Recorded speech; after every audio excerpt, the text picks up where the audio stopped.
உங்கள் வீட்டுக்குள்ள என்னைக்கும் இந்த பூமிக்கு கீழே நீர்நிலைகள் நமக்கு வற்றாத ஜீவநதியாக இருக்கணும், மாதம் மும்மாரி மழை பொழியணும் அப்படின்னு சொல்லி நம்மளுடைய மாரி அப்படின்னாலே மழை அப்படின்னு தான் அர்த்தம்.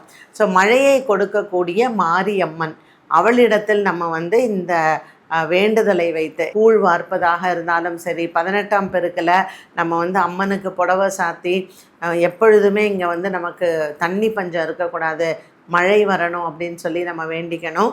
இன்னொன்றும் நம்ம வேண்டிக்கணும், இந்த நீர்நிலைகள்னால நமக்கு அதிகமாக நீர்நிலைகளில் அழிவும் இல்லாத இருக்கணும். ஸோ தண்ணினால் வெள்ளம் வந்ததுன்னா நமக்கு அழிவு வருது இல்லையா, அதனால் இந்த நீர்நிலைகள்னால நமக்கு அழிவும் ஏற்படக்கூடாதுன்னு சொல்லி அவங்க இடத்துல நம்ம பிரார்த்தனை பண்ணி கலந்த சாதம்லாம் எடுத்துன்னு போயிட்டு அம்பாளுக்கும் அதை நெய்வேத்தியம் பண்ணணும்.